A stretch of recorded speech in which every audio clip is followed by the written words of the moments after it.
Caríssimos amigos, mais uma vez estamos aqui para comentar sobre um capítulo da obra Caminho, Verdade e Vida, de Emmanuel, psicografada por Francisco Cândido Xavier. Hoje vamos abordar o item de número 70, intitulado Poderes Ocultos. E diz o texto da obra: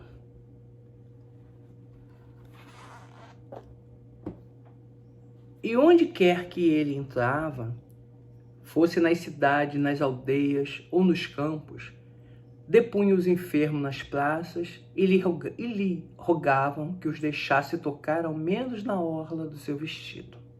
E todos os que nele tocavam saravam. Marcos, capítulo 6, versículo 56.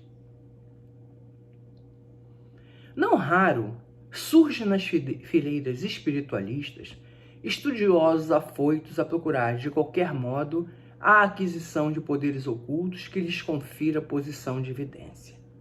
Comumente, em tais circunstâncias, enche-se das afirmativas de grande alcance. O anseio de melhorar-se, o desejo de equilíbrio, a intenção de manter a paz, constitui belos propósitos. No entanto, é recomendável que o aprendiz não se entregue a preocupações de notoriedade, devendo palmilhar o terreno dessas cogitações com a cautela possível. Ainda aqui, o Mestre Divino oferece a melhor exemplificação. Ninguém reuniu sobre a terra tão elevadas expressões de recursos desconhecidos quanto Jesus. Aos doentes, bastava tocar-lhe as vestiduras para que se curasse de enfermidades dolorosas.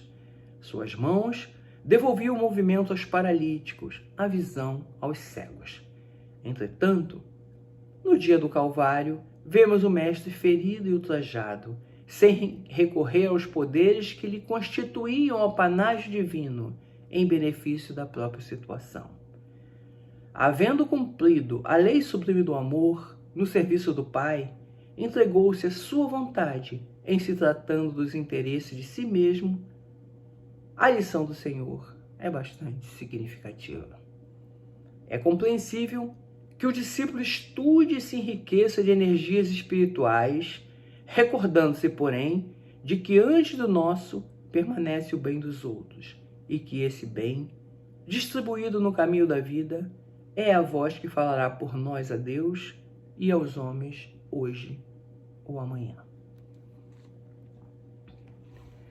Então, com a leitura do texto, verificamos que há uma referência aos poderes que Jesus, inegavelmente,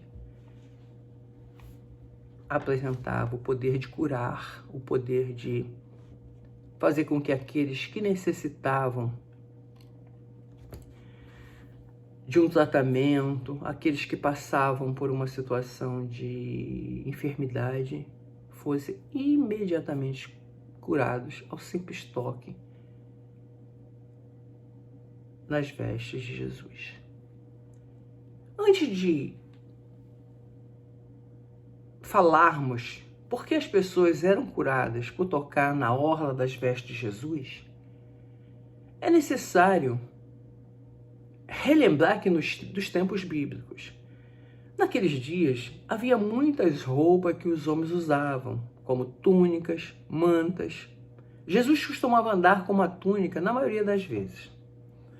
As roupas, elas tinham uma característica bem interessante, que foi o próprio Deus que mandou fazer nas bordas, nas orlas das vestes. Havia umas franjas, e naquelas franjas tinha um cordão azul. Nesses cordões azuis, haviam inseridos os mandamentos de Deus. Então, toda vez que eles andavam, eles viam os mandamentos de Deus nos cordões que estavam naquelas bordas. Então, as roupas, elas tinham um significado diferenciado. E os mandamentos que estavam inseridos naquelas bordas, ele pode ser encontrado no Velho Testamento. Em Números 15, 38 e 39, está disposto que fala aos filhos de Israel e diz-lhes que nas bordas das suas vestes façam franjas pelas suas gerações e nas franjas das bordas ponham um cordão de azul. E as franjas vos serão para que, vendo-as, vos lembrei de todos os mandamentos do Senhor e os cumprais. E não seguireis o vosso coração, nem após os vossos olhos, pelos quais andais vos prostituindo. Então, constatamos que havia um significado muito poderoso em tocar aquelas vestes. Em Mateus, encontramos inserido que a multidão corria para tocar na orla de Jesus, e todos que tocavam na orla eram curados. E rogavam-lhes que ao menos eles pudessem tocar a orla da sua roupa, e todos os que a tocavam ficavam curados. Mas de onde o povo tirou essa ideia de apenas por tocar na roupa de Jesus eles seriam curados? Os judeus, como conheciam muito a palavra de Deus e as profecias, atentaram a uma característica do Messias. Existia uma profecia que dizia que todos que tocassem na roupa do Messias eram curados. Em Malaquias, encontramos: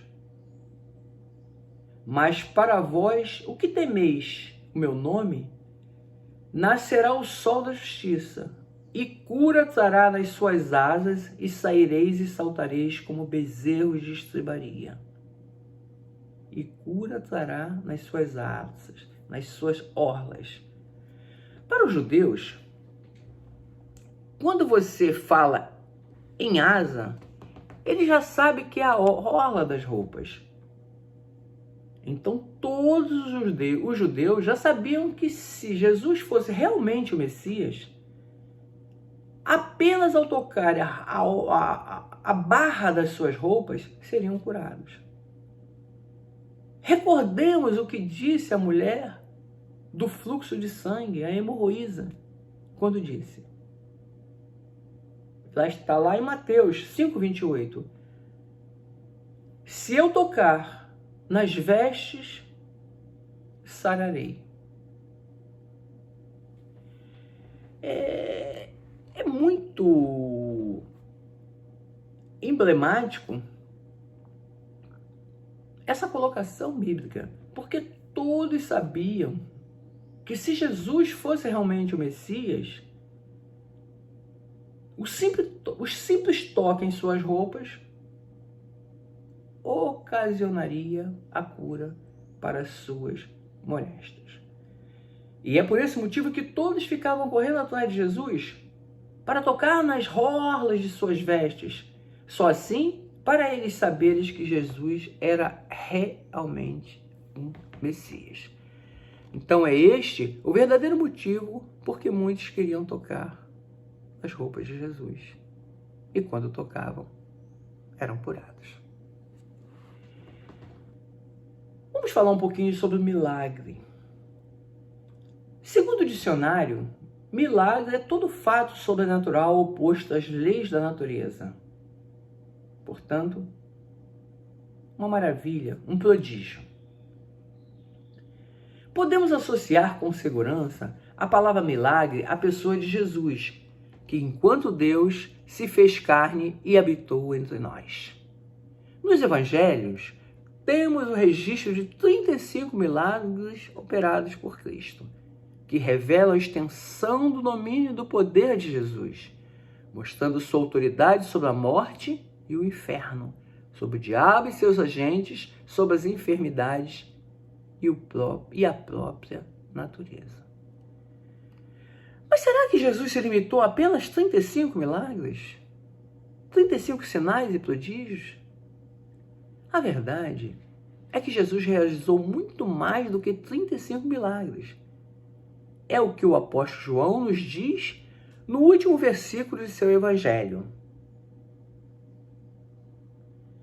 E ainda muitas coisas outras há que Jesus fez, as quais, se fossem escritas uma por uma, creio que nem ainda no mundo inteiro caberiam os livros que se escrevessem. João 21, 25. Jesus revelou seu poder nitidamente, desafiou a força da natureza, demonstrou que tem domínio diante das enfermidades, sobre as potestades das trevas, sobre a morte e o pecado, e também sobre o inferno. Tudo isso para testificar o poder que como Deus possuía. E chegando-se Jesus, falou-lhes dizendo: é-me dado todo o poder no céu e na terra. Jesus, enquanto Deus, demonstrou seu poder para que crescem nele e fossem salvos. O apóstolo João registrou diversos sinais que seu mestre realizou para, com isso, provar que Jesus era Deus, de acordo com o que falou em João 20, 31. Mas esses foram escritos para que vocês creiam que Jesus é o Cristo, o Filho de Deus, e crendo, tenha vida em seu nome. No Evangelho de João, vemos uma série de testemunhos de que Jesus é o Cristo. Podemos citar a mulher samaritana, o paralítico que morava na cidade de Betsaída e a multidão que presenciou e se fartou diante da multiplicação dos pães. Além de mostrar seu poder para que crescem que ele foi enviado por Deus, Jesus veio para fazer a vontade do Pai. Dizia: porque eu desci do céu não para fazer a minha vontade, mas a vontade daquele que me enviou. Em momento algum, Jesus queria chamar a atenção para si ou somente atrair uma multidão com seus feitos milagrosos, com o fim de obter fama, dinheiro. Ele curava, saciava a fome das pessoas e ressuscitou mortos. Por quê? Jamais deixou de socorrer os necessitados e aflitos, pois compadecia-se deles.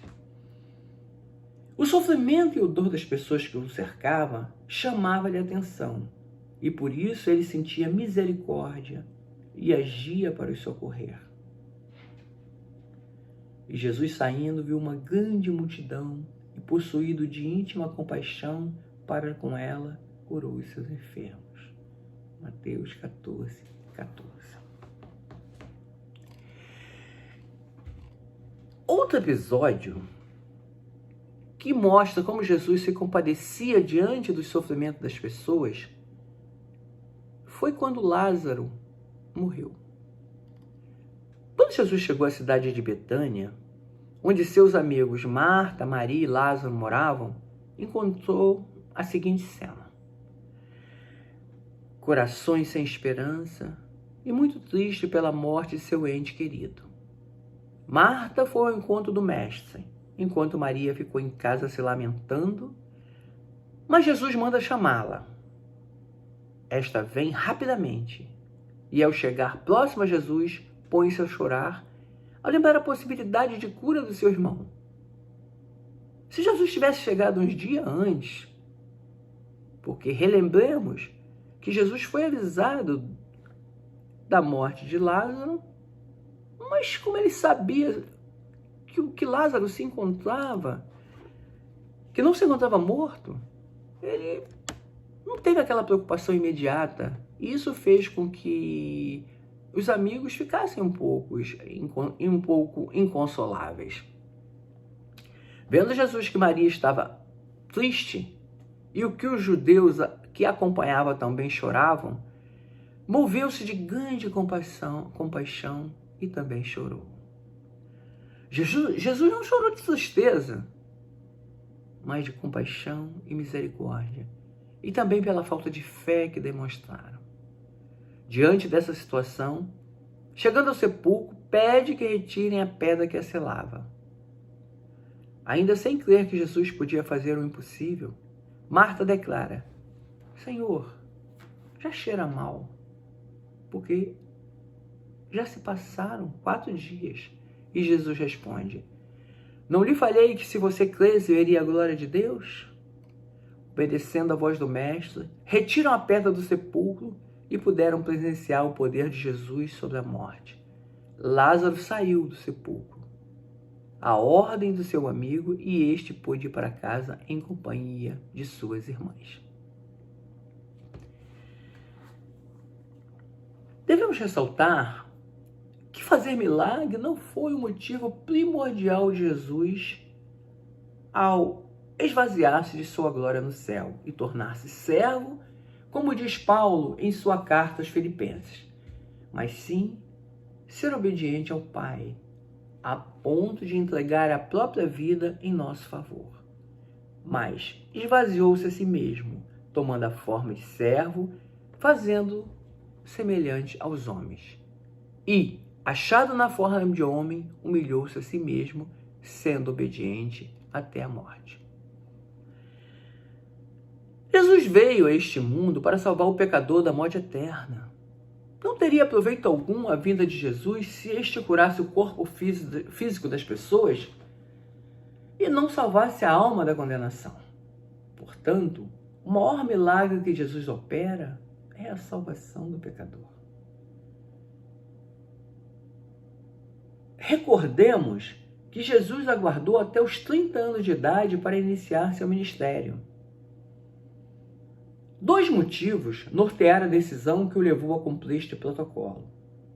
O primeiro deles é o compromisso que tinha com sua família, pois, segundo a tradição judaica, se o pai falecesse, o filho primogênito tinha o dever de cuidar da família, até que cada irmão atingisse a maioridade. O segundo motivo é que, para ensinar na sinagoga e ser considerado um mestre, esta era a idade permitida para tal. No capítulo 2 do Evangelho segundo João, vemos que Jesus iniciou seu ministério em um casamento. E isso não foi por acaso, pois Jesus valoriza o matrimônio e a família, e foi isso que priorizou desde o início. Uma nova família estava surgindo, mas que já estava enfrentando um grande problema. Havia uma festa, muitos convidados, entre eles Jesus, sua mãe e seus discípulos. Mas o vinho, que é símbolo de alegria na Bíblia, havia acabado. Quantos lares vivem essa situação? Não possuem mais a satisfação de estar juntos e compartilhar momentos. A alegria foi-se embora pela falta de Jesus na família. Quando Jesus é informado do problema, imediatamente procura solucionar. Pede que encham de água 6 talhas de pedra que representam a dureza e o vazio humano. Essas 6 talhas de pedra representam a dureza e o vazio humano. Isso nos lembra que o ser humano sem Cristo vive um extremo vazio e dureza de coração, que precisa ser preenchido e limpo com a água que é a palavra de Deus, para santificá-la, tendo-a purificado pelo lavar da água mediante a palavra. Efésios 5, 26. Os servos dos noivos não questionaram a ordem de Jesus e prontamente obedeceram, e por isso presenciaram um milagre pela sua obediência. Com as talhas agora cheias de água, Jesus pôde concluir o seu feito e trazer novamente alegria aos noivos e aos seus convidados. A água tornou-se vinho, assim como o pecador pode tornar-se filho de Deus. Contudo, aos que o receberam, aos que creram em seu nome, deu-lhes o direito de se tornarem filhos de Deus. A família estava feliz novamente, pois poderia servir seus convidados e continuar a festa. O interessante é que Jesus foi convidado antes mesmo do casamento acontecer e já estava lá quando surgiu o problema e não foi chamado de última hora para resolvê-lo. A presença de Jesus no casamento e na família é fundamental, pois quando o vinho ou a alegria acabar, ele estará ali para encher os corações com a sua palavra e transformar as alegrias, fazendo com que elas deixem de transformar as tristezas em alegria. É compreensível que o discípulo estude e se enriqueça de energias espirituais, recordando-se, porém, de que antes do nosso permanece o bem dos outros, e que esse bem distribuído no caminho da vida é a voz que falará por nós a Deus e aos homens, hoje ou amanhã. Esse final do capítulo 70 é extremamente capaz de fazer com que entendamos a nossa finalidade, o nosso objetivo durante a nossa existência terrena. E a necessidade do discípulo estudar, se enriquecer de energias espirituais, recordando-se sempre de que antes do nosso permanece o bem dos outros.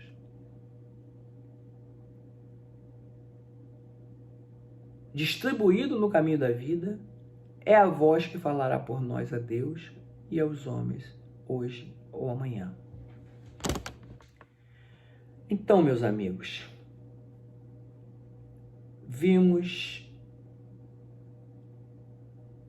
que a passagem de Jesus na Terra nos deixou exemplos magníficos.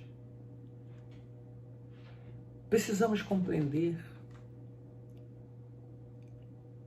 todo o sentido dos milagres, o porquê daqueles acontecimentos magníficos tinham um objetivo.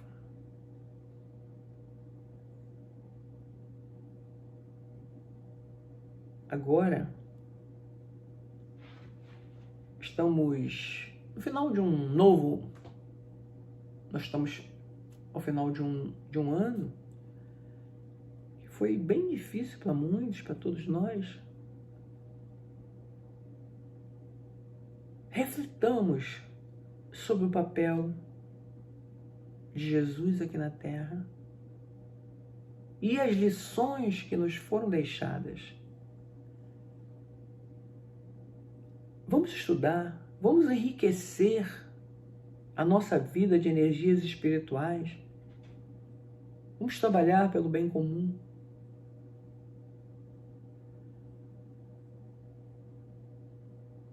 Dessa forma,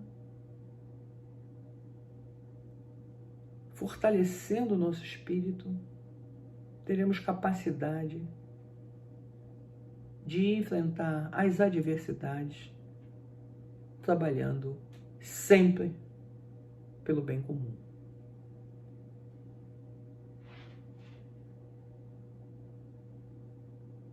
Muito obrigada a todos e um magnífico ano de 2022, com muita paz, com muita saúde, com muita força para todos nós. Fiquem bem.